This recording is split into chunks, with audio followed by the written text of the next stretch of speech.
بسم اللہ الرحمن الرحیم۔ السلام علیکم دوستو، دنیا بھر کی خبروں میں آج آپ سنیں گے، لیکن اس سے پہلے اگر ہو سکے تو لائک اور سبسکرائب کا بٹن ضرور دبا لیں۔ شکریہ۔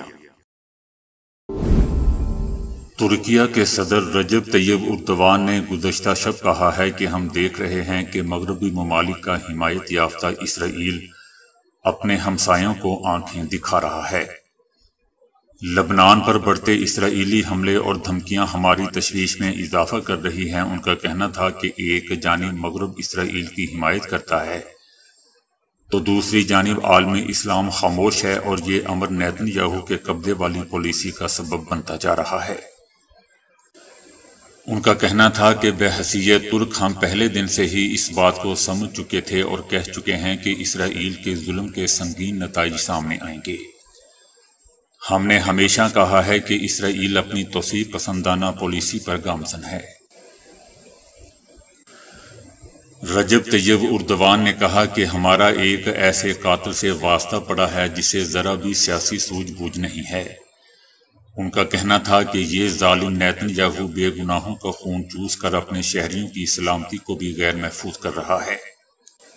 ان کا کہنا تھا کہ جب تک نیتن یاہو کی قیادت میں اسرائیل اپنے حملے بند نہیں کرتا، ترکیہ سمیت کوئی ملک بھی خود کو محفوظ تصور نہیں کر سکتا۔ رجب طیب اردوان نے مزید کہا کہ ایک ترک کی حیثیت سے ہماری اولین ترجیح اپنی سلامتی کو قائم رکھنا ہے۔ ہمارا مقصد واضح ہے، دانشمندانہ اور طویل المدت اقدامات کے ذریعے اپنے ملک کو بحران سے نکالنا ہمارا ہدف ہے۔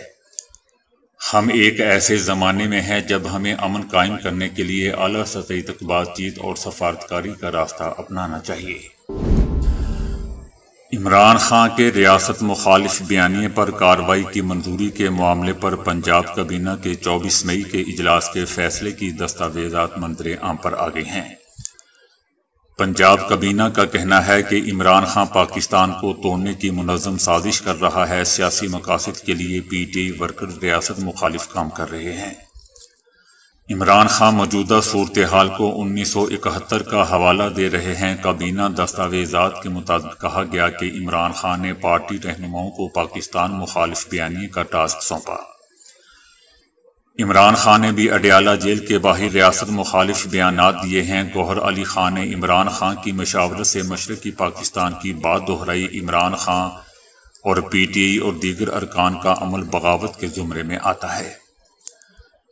کابینہ اجلاس میں کہا گیا کہ عمران خان کے بیانات سے عوام میں منفی پروپیگنڈا پیدا ہو رہا ہے۔ عمران خان کے بیانات میڈیا ٹاک پر کارروائیاں ہوں گی۔ پی ٹی آئی لیڈر نے یعنی عمران خان نے پاکستان پینل کوڈ کے سیکشنز کی خلاف ورزی کی ہے۔ کابینہ اجلاس میں کہا گیا کہ عمران خان کے جرم میں ملوث ہونے پر کابینہ نے کارروائی کی منظوری دی ہے۔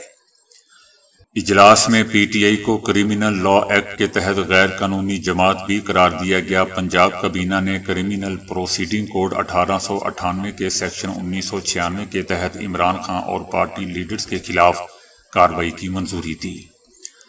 ایڈیشنل کمشنر کو آرڈینیشن کمشنر آفس راولپنڈی کو کرمنل کمپلیمنٹ فائل کرنے کا اختیار بھی سونپا گیا۔ پاکستان اسٹاک ایکسچینج میں ریکارڈ ساز تیزی کے نتیجے میں 100 انڈیکس 80,000 کی سطح عبور کر گیا۔ کاروباری ہفتے کے مسلسل تیسرے دن پی ایس ایکس میں تیزی دیکھی جا رہی ہے۔ بدھ کے روز کاروبار کا آغاز 411 پوائنٹس کی تیزی کے ساتھ ہوا، جبکہ کے ایس سی 100 انڈیکس بڑھ کر 79,964 پوائنٹس کی سطح پر آ گیا۔ تاہم بعد میں بتدریج 557 پوائنٹس کی تیزی کے ساتھ انڈیکس 80,110 پوائنٹس اور پھر 739 پوائنٹ کی تیزی کے ساتھ 80,292 پوائنٹس کی سطح پر پہنچ گیا۔ یاد رہے دوستوں کہ گزشتہ روز بھی پاکستان اسٹاک ایکسچینج میں کاروبار تیز رہا تھا اور حصص کی مالیت میں 84 ارب روپے سے زائد کا اضافہ ہوا تھا۔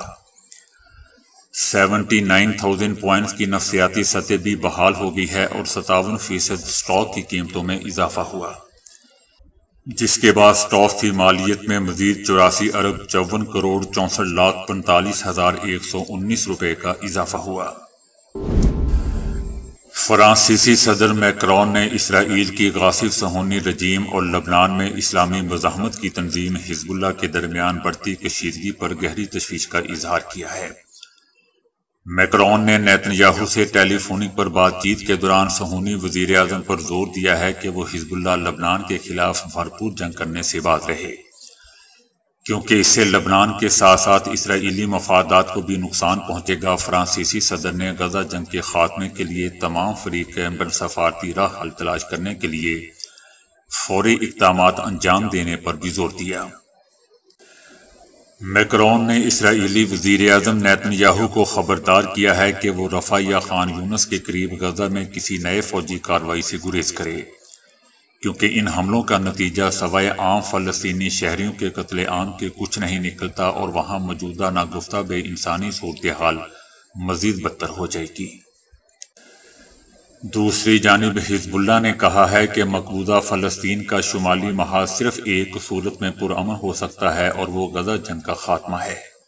حزب اللہ کا کہنا ہے کہ اسرائیل حزب اللہ کے خلاف بھرپور جنگ شروع کرنے کا فیصلہ کرنے کی طاقت نہیں رکھتا، حتیٰ کہ اگر اسرائیل لبنان میں محدود پیمانے پر فوجی جارحیت بھی انجام دینا چاہے تو اسے یہ توقع نہیں رکھنی چاہیے کہ یہ ٹکراؤ محدود حد تک باقی رہے گا۔ یاد رہے دوستو کہ حزب اللہ لبنان نے گزشتہ 9 مہینوں کے دوران غاصب صہیونی رجیم کے فوجی ٹھکانوں، حساس تنصیبات اور جاسوسی آلات کو نشانہ بنانے کے لیے جدید ترین ڈرون طیاروں اور گائیڈڈ میزائلوں کا استعمال کیا ہے۔ حزب اللہ لبنان کے ان جدید ہتھیاروں نے اسرائیلی حکمرانوں فوج کے دل میں خوف اور وحشت پیدا کر دی ہے، جبکہ مقبوضہ فلسطین کے شمالی حصوں میں سینکڑوں یہودی بستیاں بھی خالی کروا لی گئی ہیں اور ہزاروں یہودی آباد کار جلا وطنی کی زندگی بسر کرنے پر مجبور ہو چکے ہیں۔ غاصب صہیونی رجیم کے فوجی ماہرین اور تجزیہ کاروں کا کہنا ہے کہ حزب اللہ لبنان نے اکیلے ہی صہیونی فوج کی آدھی فوج طاقت کو شمالی محاذ پر اپنے ساتھ مصروف رکھا ہوا ہے، جس کے باعث صہیونی فوج پوری طرح غزہ پر حملہ ور ہو نہیں پا رہی اور اپنی توجہ غزہ پر مرکوز رکھنے سے قاصر ہے۔ معروف صہیونی فوجیوں اور تجزیہ کاروں اور سینئر اسرائیلی فوجی افسران کا کہنا ہے کہ لبنان کے ساتھ باقاعدہ جنگ کی صورت میں لبنانی صورتحال بہت ہی خطرناک ہوگی۔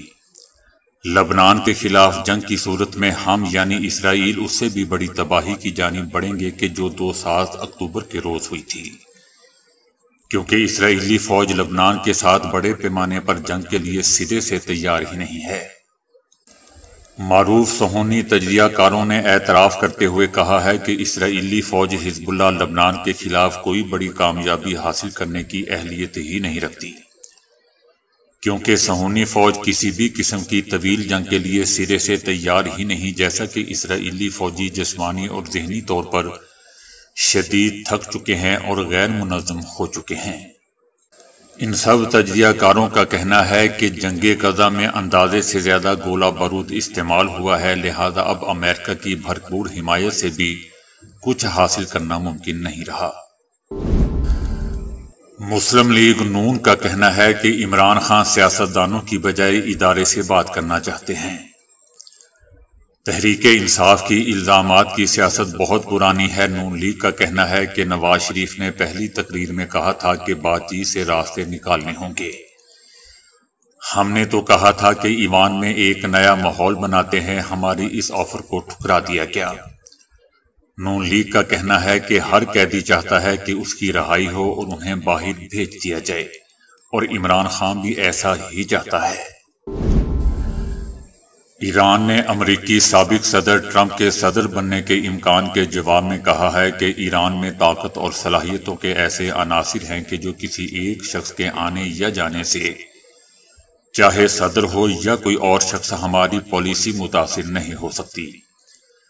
تاہم ہمارے پاس امریکہ سمیت بین الاقوامی منظرنامے میں ہونے والی تبدیلیوں کے لیے ضروری پیشن گوئیاں موجود ہیں اور نئی حکومت یقینی طور پر سنجیدہ اقدامات کرے گی۔ ایران نے امریکہ کی طرف سے ایرانی مسافر بردار طیارے کو نشانہ بنائے جانے کی برسی کے موقع پر کہا ہے کہ امریکہ کی جانب سے ایرانی قوم کے انسانی حقوق کی خلاف ورزی کا سلسلہ غیر منصفانہ پابندیاں عائد کرنے سمیت مختلف شکلوں میں بدستور جاری ہے۔ ایران نے اپنے پیغام میں کہا ہے کہ خلیج فارس میں ایرانی مسافر بردار طیارے کو نشانہ بنانے کے امریکہ کے بزدلانہ اور تخریب کرانہ اقدام کو 36 سال گزر چکے ہیں۔ امریکہ کی طرف سے ایرانی عوام کے انسانی حقوق کی خلاف ورزی مختلف شکلوں میں جاری ہے، جس میں ظالمانہ پابندیاں عائد کرنا بھی شامل ہے۔ ایران کا کہنا ہے کہ اسلامی جمہوریہ ایران نے ڈٹ کر ان جرائم کا مقابلہ کیا ہے اور تمام دباؤ کے باوجود اسے اس پر فخر ہے۔ ایران کا مزید کہنا ہے کہ آج غزہ میں امریکہ اور صہیونی حکومت کے رویے میں امریکی انسانی حقوق کا مفہوم سب پر عیاں ہو چکا ہے۔ ایران نے خبردار کیا ہے کہ حزب اللہ لبنان اور صہیونی حکومت کے درمیان بڑے پیمانے پر جنگ کی صورت میں صہیونی حکومت کی جانب سے جنگ کا دائرہ پورے خطے میں پھیلنے اور اس میں ایران جیسے ممالک کے بھی شامل ہونے کا امکان پایا جاتا ہے۔ ایران کا کہنا ہے کہ اگر صہیونی حکومت لبنان کے خلاف ہمہ گیر جنگ شروع کرتی ہے تو ایران کے پاس حزب اللہ کی بھرپور حمایت کرنے اور ہر ممکن مدد کے علاوہ کوئی چارہ نہیں رہے گا۔ تمام لبنانی عوام، عرب ممالک اور مزاحمتی محور کے ارکان صہیونی حکومت کے خلاف لبنان کی حمایت کریں گے۔ ایران کا کہنا ہے کہ جنگ میں توسیع نہ ایران اور نہ ہی امریکہ کے کسی فائدے میں ہے، اس لیے امریکہ کشیدگی کو مزید بڑھنے سے روکنے کے لیے اسرائیل پر دباؤ ڈالے۔ ایران کا کہنا ہے کہ اگر امریکہ کے ساتھ بالواسطہ مذاکرات ایٹمی معاہدے میں دوبارہ واپسی کا باعث بنتے ہیں تو ایران مذاکرات پر آمادہ ہوگا۔ ایران اور روس کے درمیان ہتھیاروں کے معاہدے پر ایران کا کہنا ہے کہ معاہدے میں کوئی رکاوٹ نہیں ہے۔ تہران روس سے لڑاکا طیارے خریدنے کے لیے بات چیت کر رہا ہے۔ دوستو، یاد رہے کہ حالیہ دنوں میں شمالی مقبوضہ فلسطین سے خطرات کو دور کرنے کے مقصد سے لبنان کی حزب اللہ کے خلاف صہیونی حکومت کی جانب سے بڑے پیمانے پر جنگ شروع کرنے کی افواہیں سامنے آ رہی ہیں۔ پاکستان تحریک انصاف کی سینئر قیادت نے فواد چودھری سے رابطہ کر کے پارٹی کی موجودہ قیادت پر تنقید نہ کرنے کی درخواست کی ہے۔ پی ٹی آئی کی قیادت نے تحریک انصاف کے سابق رہنما فواد چودھری سے رابطہ کر کے ان سے پارٹی کی موجودہ قیادت کو ہدف تنقید نہ بنانے کی درخواست کی ہے۔ فواد چودھری نے بھی پی ٹی آئی قیادت سے گفتگو کرتے ہوئے کہا ہے کہ موجودہ پالیسی کے تحت عمران خان کی رہائی ممکن نہیں ہے۔ فواد چودھری کا کہنا تھا کہ ہمارا ایجنڈا عمران خان کو جلد از جلد رہا کروانا اور عوامی مینڈیٹ واپس دلانا ہے۔ فواد چودھری اور پی ٹی آئی قیادت نے اس بات پر اتفاق کیا ہے کہ موجودہ صورتحال میں اپوزیشن جماعتوں کا متحد ہونا ضروری ہے۔ ذرائع کا یہ بھی کہنا ہے کہ پی ٹی آئی قیادت نے فواد چودھری کی مثبت تجاویز پر غور کرنے کی یقین دہانی کروائی ہے۔ پاکستان تحریک انصاف کے رہنما رؤف حسن نے کہا ہے کہ چیف جسٹس آف پاکستان چاہتے ہیں کہ ہمارے معاملات لٹکے ہی رہیں۔ انہوں نے پریس کانفرنس کرتے ہوئے کہا کہ کورٹ کا جو رویہ ہے وہ انتہائی غلط ہے۔ سپریم کورٹ کے چیف جسٹس چاہتے ہیں کہ معاملات لٹکتے ہی رہیں۔ ان کا کہنا تھا کہ اس وقت ملک میں جو جمہوریت ہے ہم اسے قبول نہیں کرتے۔ ریاستی اداروں اور عوام میں خلا پیدا کر دیا گیا ہے۔ آئین میں درج حقوق عوام کو دیے جائیں۔ عمران خان کی گرفتاری غیر آئینی ہے، انہیں فوری طور پر رہا کیا جائے۔ کسی کو شک نہیں ہونا چاہیے کہ عمران خان کے ساتھ جو کچھ ہو رہا ہے اس کی کوئی جسٹیفیکیشن نہیں ہے۔ ہم چاہتے ہیں کہ عمران خان عوام کے درمیان ہوں اور قوم کی رہنمائی کریں۔ انڈیا کے ضلع ہاتھرس کے سکندرا راؤ تھانہ علاقے میں پیش آنے والے ایک حادثے میں مرنے والوں میں خواتین اور بچوں کی دوستوں کثیر تعداد شامل تھی۔ چیف میڈیکل آفیسر نے 27 افراد کی ہلاکت کی تصدیق کرتے ہوئے کہا ہے کہ پوسٹ مارٹم ہاؤس میں اب تک 27 باڈیز آ چکی ہیں، جن میں سے 23 خواتین، 1 مرد اور 3 بچے شامل ہیں۔ ہندوستان کی ریاست اتر پردیش کے ہاتھرس ضلع میں ایک مذہبی تقریب کے دوران دوستوں زبردست بھگدڑ مچ گئی تھی، جس کے نتیجے میں 100 سے زیادہ افراد مارے جا چکے ہیں اور کئی سنگین طور پر زخمی بھی ہیں۔ امریکہ میں نیکولس شخص کو ایک خواب آیا جس میں اسے گھر کی دیوار میں جھانکنے کا اشارہ کیا گیا۔ اس نے کولمبیا شہر میڈیلین میں واقع اپنے گھر کی دیوار توڑی تو اس میں سے $2 کروڑ تقریباً 3 ارب 31 کروڑ روپے برآمد ہوئے۔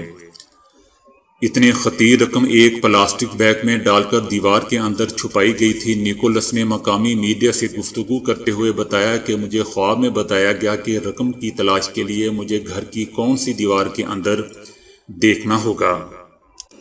دوستو، کچھ عرصہ پہلے پاکستانی نیب نے ایک سرکاری ملازم کو گرفتار کیا تھا جس کے گھر کی در و دیوار میں ایسی ہی رقم چھپائی گئی تھی۔ اس کے علاوہ اس کے گھر سے 2 نوٹوں کی بوریاں بھی برآمد ہوئی تھیں۔ اگر وہ بھی ایک رات پہلے ایسا ہی خواب دیکھ لیتا تو وہ گرفتاری سے بھی بچ جاتا اور اپنی رقم سے بھی ہاتھ دھو نہ پاتا۔ بھارتی ریاست مدھیہ پردیش کے شہر بھوپال میں قبرستانوں کے حوالے سے سروے کیا گیا ہے جس میں حیران کن انکشاف سامنے آیا ہے۔ بھارتی میڈیا رپورٹ کے مطابق ریاستی دارالحکومت بھوپال میں عوام کی فلاح کے لیے وقف کی گئی زمینیں سرکاری ہیں جن میں سے بڑی تعداد قبرستانوں کی بھی ہے۔ بھوپال میں قبرستانوں کے لیے مختص کی گئی زمینوں پر قبضہ ہو چکا ہے، جہاں قبضہ مافیا نے عمارات تعمیر کی ہیں اور وہاں اب شہری رہائش پذیر ہیں۔ مدھیہ پردیش کے علماء بورڈ کو اس بات کی اطلاع موصول ہوئی کہ ریاست میں اب تدفین کے لیے جگہ کم پڑنے لگی ہے، جس کے بعد انہوں نے ایک سروے کروایا۔ سروے میں یہ خوفناک انکشاف سامنے آیا کہ بھوپال میں 187 مقامات کو قبرستانوں کے لیے مختص کیا گیا تھا، جن میں سے بیشتر اب پر قبضہ ہو چکا ہے اور اب صرف 23 قبرستان ہی بچے ہیں۔ ان کا کہنا تھا کہ اگر یہی حال رہا تو مسلمانوں کو اپنے مردوں کی تدفین گھروں میں ہی کرنا پڑے گی۔ علماء بورڈ کے سروے کے بعد بھوپال کے شہری مزید خوفزدہ ہو گئے ہیں۔ تو دوستو، ابھی کے لیے اتنا ہی۔ ویڈیو کو لائک اور شیئر کرنے کا بہت بہت شکریہ۔